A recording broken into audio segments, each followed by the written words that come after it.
नरेंद्र मोदी जिंदाबाद, भारतीय जनता पार्टी जिंदाबाद, शुभकरण चौधरी जिंदाबाद। आज की इस चुनावी सभा में हमारे बीच पहुंचे हमारे लोकसभा के प्रत्याशी मेरे बड़े भाई आदरणीय शुभकरण जी चौधरी साहब मंच पर विराजमान, हमारी उदयपुर वाटी नगर पालिका के चेयरमैन बड़े भाई रामनिवास जी सैनी साहब, हमारे उदयपुर वाटी के ही भारतीय जनता पार्टी के कद्दावर नेता भाई विजेंद्र सिंह जी इंद्रपुरा साहब, मंच पर विराजमान हमारे मंडल के अध्यक्ष लक्ष्मण सिंह जी, यतन जी सैनी साहब और हमारे जिले के पूर्व जिला अध्यक्ष आदरणीय पवन जी माउंडिया साहब, मुरारी जी सैनी साहब और मेरे साथ यहाँ संयोजक की भूमिका में अपनी भूमिका इस चुनाव में निभा रहे आदरणीय खैलीराम जी गुजर साहब, यहाँ उपस्थित सभी यहाँ उदयपुर पार्टी के सभ्रांत नागरिकगण। देखो सबने अपनी अपनी बातें बता दी है, मोदी जी का विजन भी बता दिया है कि ये चुनाव की बार राष्ट्रवाद का चुनाव है, ये मोदी जी का चुनाव है। इसलिए इस चुनाव में विधानसभा वाली बात नहीं है। विधानसभा में सबके अपने अपने मत हो सकते हैं, जातिवादी भी बहुत हो सकता है, लेकिन इस चुनाव में कोई जातिवादी की बात नहीं है। ये चुनाव में सिर्फ हम सबको कमल का निशान देखना है और कमल के सामने वाला बटन दबाकर शुभकरण जी को भारी मतों से जिताना है। मैं आपको एक ही बात कहना चाहता हूँ कि शुभकरण जी की जन्मभूमि नवलगढ़ है,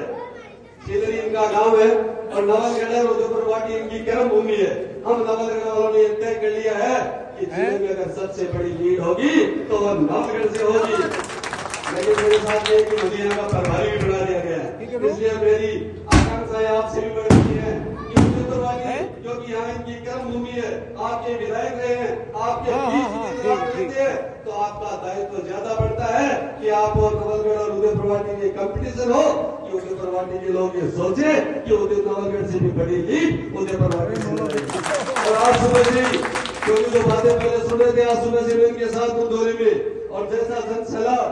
जिस प्रकार माताएं बहने युवा बुजुर्ग आशीर्वाद देने के लिए शुभकरण जी को आ रहे हैं, मुझे इससे लगने लगे है कि उदयपुर वाटी किसी भी विधानसभा से पीछे रहने वाला नहीं है।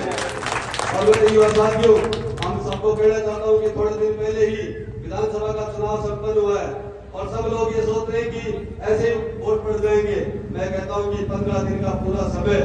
15 दिन का ये समय आप शुभकरण जी चौधरी के लिए दे, आप भारतीय जनता पार्टी के लिए दे, आप मोदी जी के लिए 15 दिन का समय निकाले और घर घर तक हम पहुंचे, घर घर तक हमारी बात, राष्ट्रवाद का जो विजन, मोदी जी की योजनाएं हम लोग घर घर तक पहुंचाए। और मैं कहता हूं कि अगर हर युवा विधानसभा की तरह अगर घर घर निकल गया तो निश्चित रूप से उदयपुर वाटी से 1 लाख की लीड भी हम सब लोग ले सकते हैं। एक बात और कहना चाहता हूँ कि यहाँ बहुत सी बातें हैं कि ये जाति बहुत वोट नहीं देगी, ये जाति वोट नहीं देगी, हमारे साथ ये किया, उसके साथ ये किया। वो चुनाव अलग था। अपन लोग रखते हैं चुनाव सरपंच का, सरपंच में गांव के 2 लोग खड़े होते हैं, 3 खड़े, 4 खड़े होते हैं, उसमें अलग बात होती है। विधानसभा का चुनाव एक अलग बात होती है और ये लोकसभा का चुनाव है, ये हमारे राष्ट्र के निर्माण की बात है, हमारे राष्ट्र को विकसित करने की बात है, हमारे राष्ट्र के सम्मान का चुनाव है। इसलिए हम सब लोगों को ये गलती नहीं करनी है, किसी प्रकार की जाति पाति की बातों में हमें नहीं आना है। हमें सिर्फ एक ही बात को ध्यान रखना है कि मोदी जी को मजबूत करना है और कमल के सामने वाला बटन दबाकर शुभकरण जी चौधरी को झुंझुनू से रिकॉर्ड तोड़ है। आप